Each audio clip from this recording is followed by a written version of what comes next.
就是父的拣选，圣灵的这个感动，当然基督的救赎工作。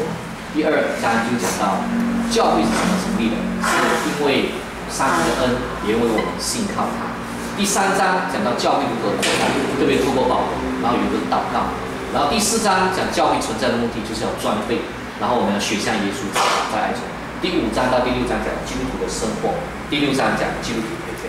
所以我想，当我们思考蓝堂我们要怎么样工作的时候，一定是回归圣经。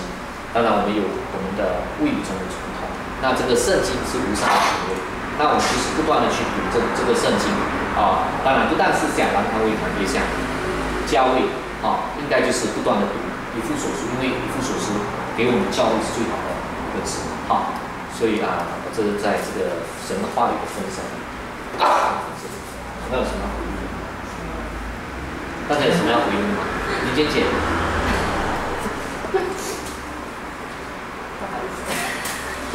没有关系，自由哈。好，瑞芬姐，瑞芬阿姨。被你讲阿姨，突然间变得很好。瑞芬姐姐，瑞芬姐姐。叫朱姑吗？没有，不是叫瑞芬姐，是叫瑞芬。没有，17节那边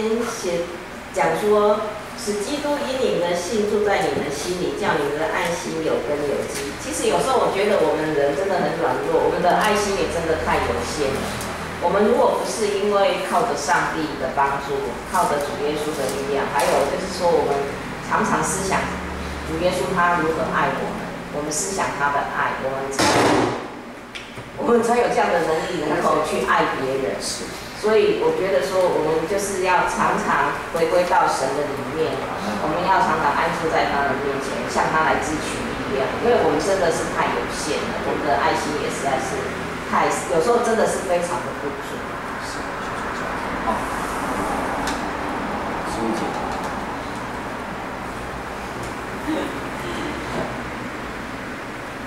今天有看到，就是觉得不可以那个1对1的那个奶奶对对对，也在说很大的一个好吗？好感动，对，看着他跟着这样唱诗歌，也是漂亮的哈，没有他唱台语，然后可能那边好像很感动，有时候都会蛮牵动人的。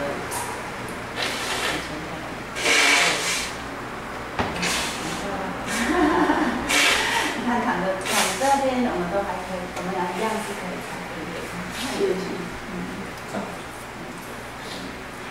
就是因为教育存在的目的就是要装备圣徒明白神的道，所以其实是很年长的，可能他们也不是很熟的，看不到字，我们还是尽量尝试让把上帝的道建在我们心中。郭文姐，在以弗所书有没有？像14节到16节的我们要在父的面前屈膝然后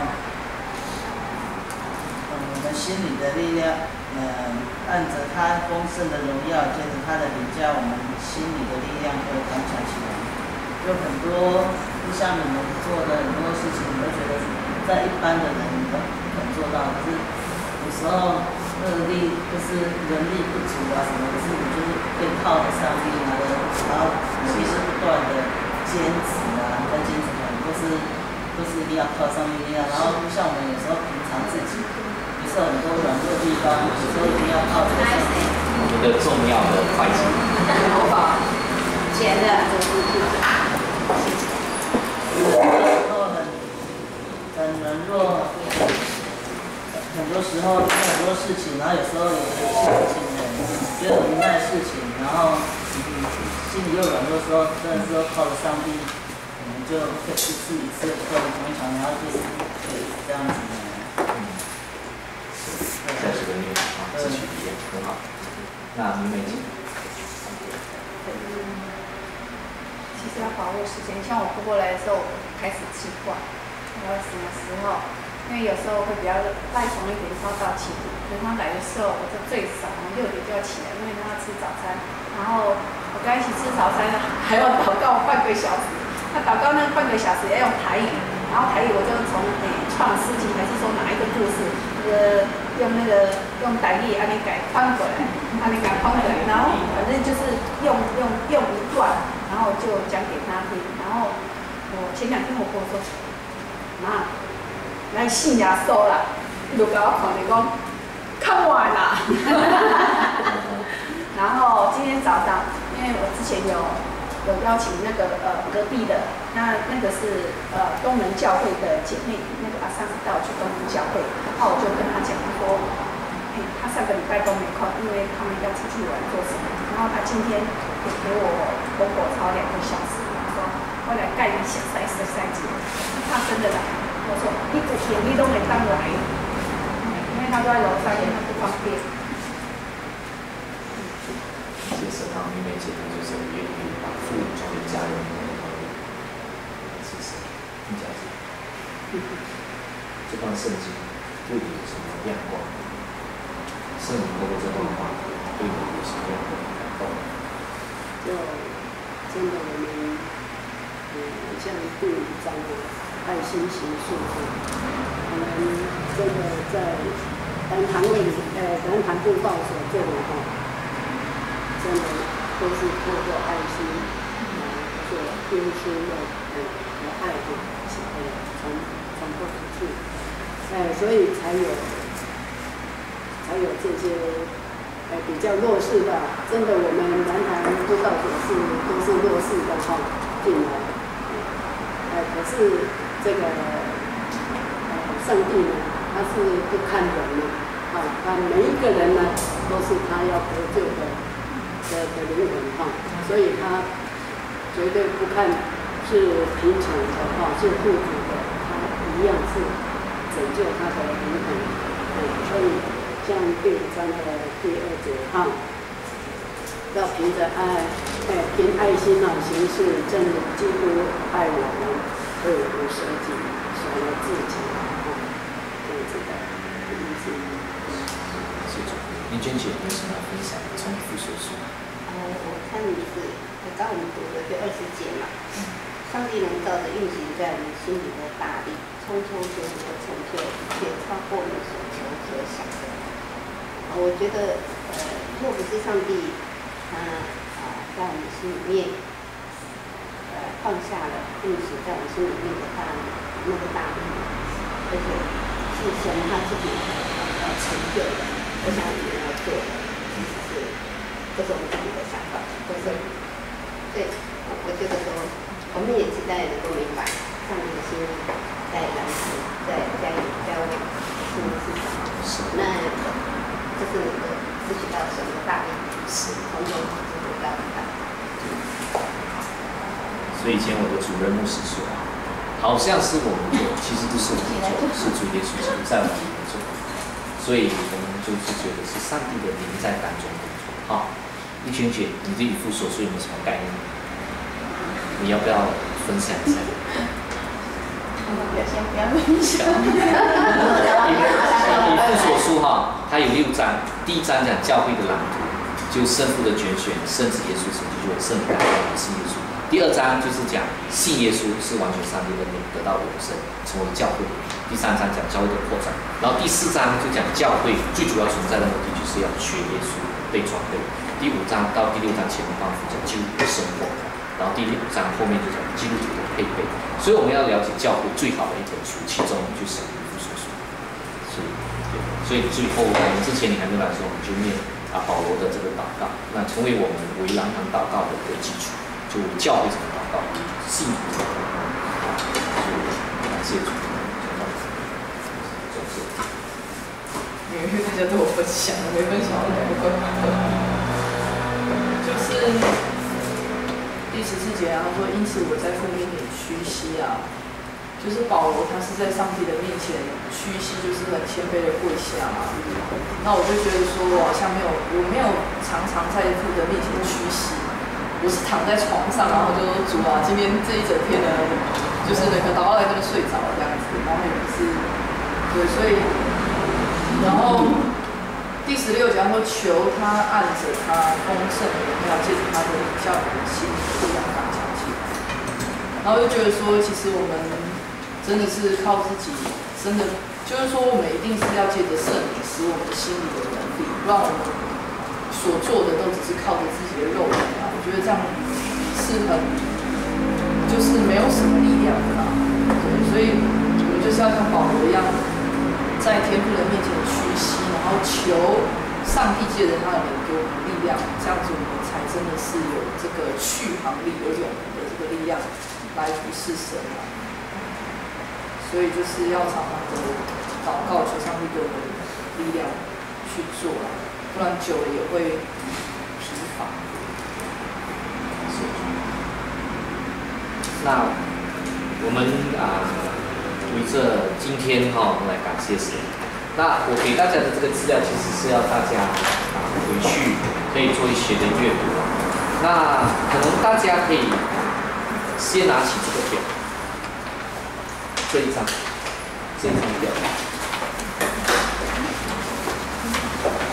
可以拿起这张表。这张表是我之前最近收到年会总会他给我们中部教区的一个这15年来的一个成长率的一个图，有吗？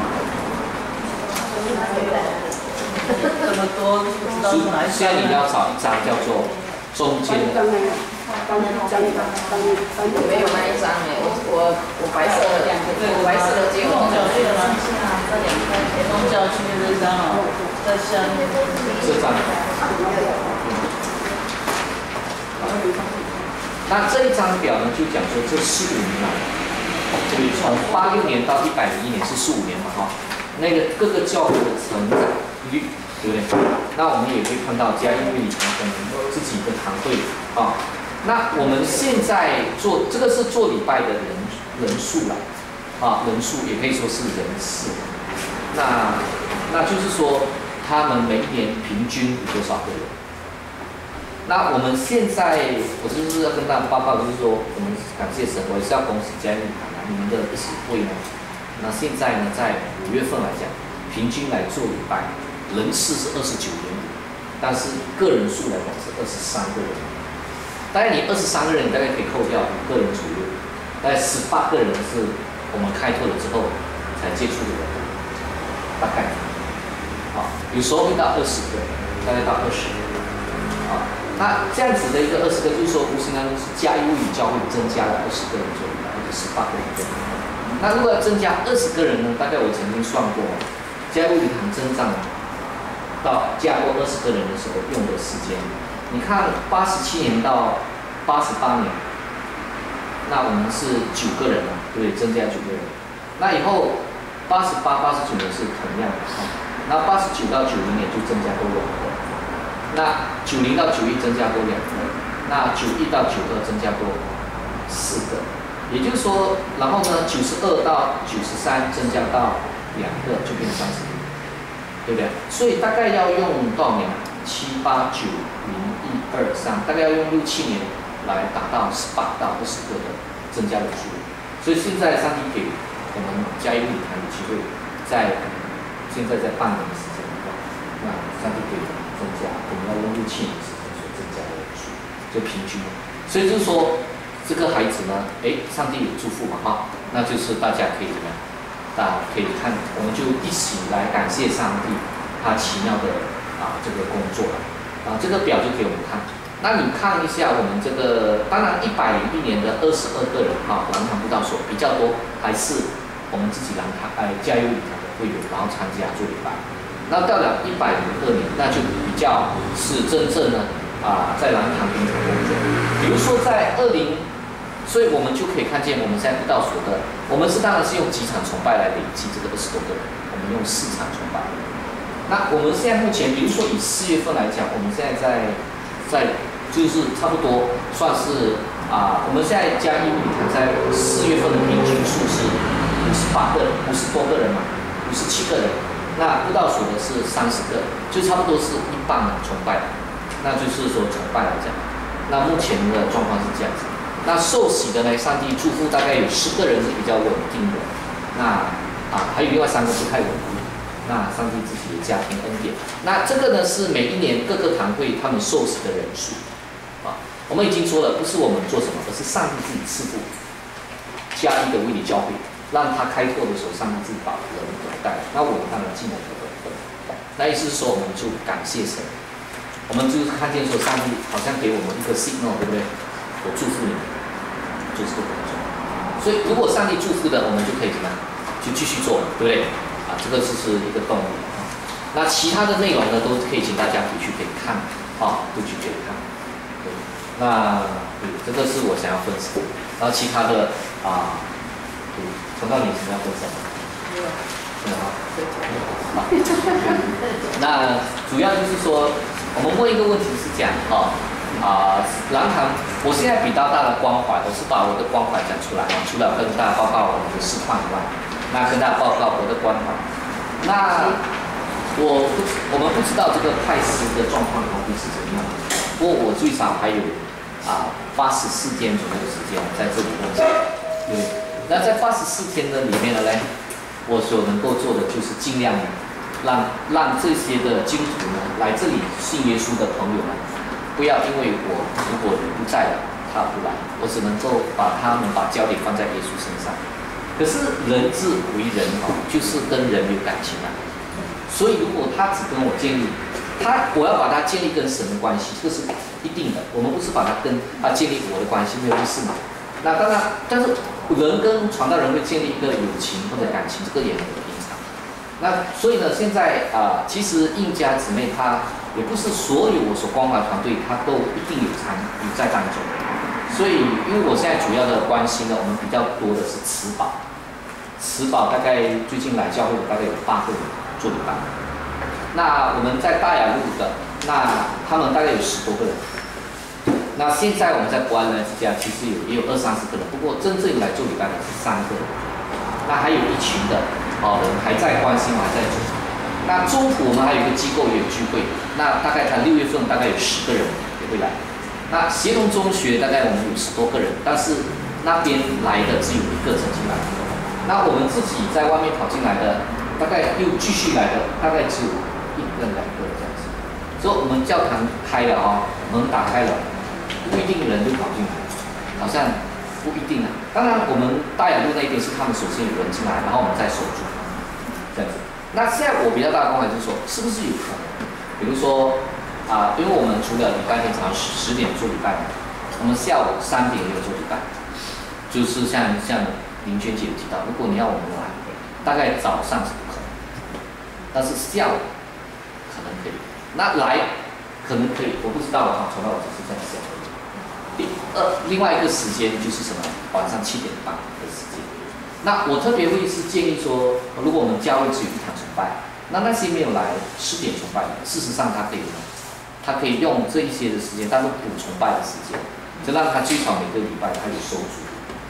这样我是建议说用这样的方式。那他来的时候呢，无形当中就跟这里的弟兄姐妹会认识，那无形当中就有关怀。当然，如果有一些弟兄姐妹愿意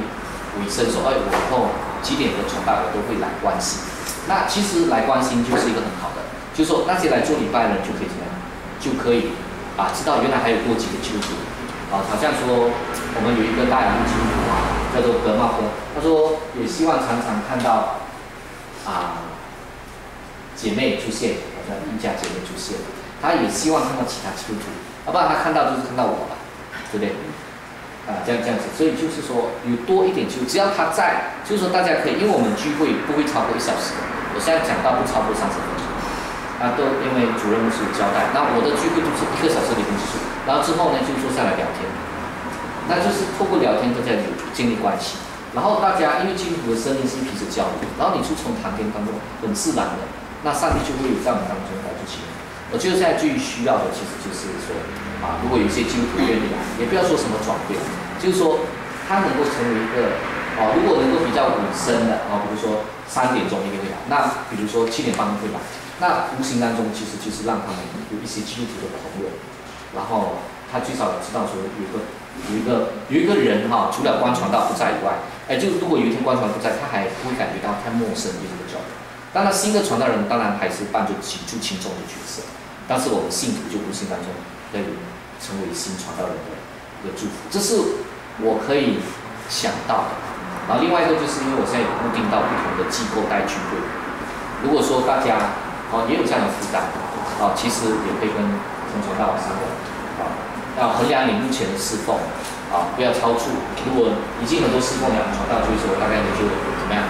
就可能不要先，或者一些信徒，对不对？他们没有什么侍奉，那跟传道研究一下再来。那我是都是说都跟传道这边过滤一下。那这是我可以想象的，我可以想到的。就分享到这里。大家有什么疑问要问的，或者有什么这个要分享的都可以。我们大概还有我们还有多少时间？3点。我们现在有10分钟，还有10分钟就要结束今天的分享报告那大家可以抓住这10分钟，有什么问题要问或者有什么要分享的大家都。有个想法，因为我之前看到一整天礼拜天 schedule， 或者说你排的 schedule 在1个礼拜下来，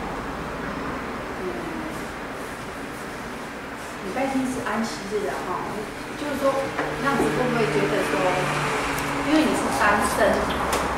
所以你的时间就随时可以这样子，不是说，不是，我的意思说，或是下个人来接的时候，那这些的。这个一整天的一个小组来讲，就是说可能，对，会不会太对，有家庭的话也是一样，会有可能时间上还有各方面的需要，这个我们怎么就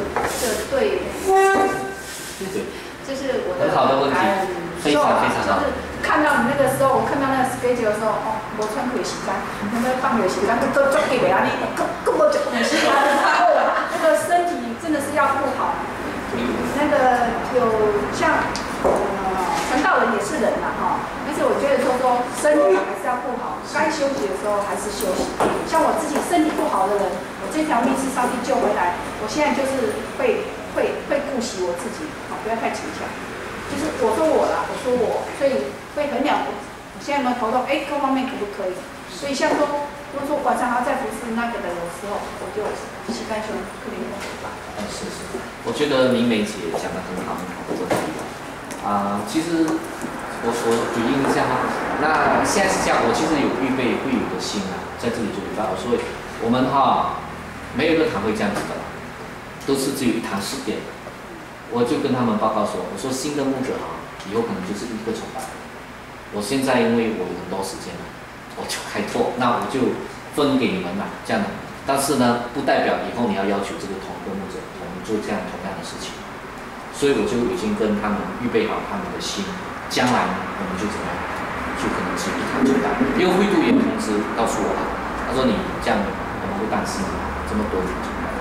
那我跟他就是那天晚上跟他报告说，我已经跟他们报告了，将来就是会回归一场，到时新的传道人来的时候，其实5月24号是有新的传人之后，我就会如果说很确认了，我就会慢慢的来按照他的想法，慢慢的可以把它再做一个总和，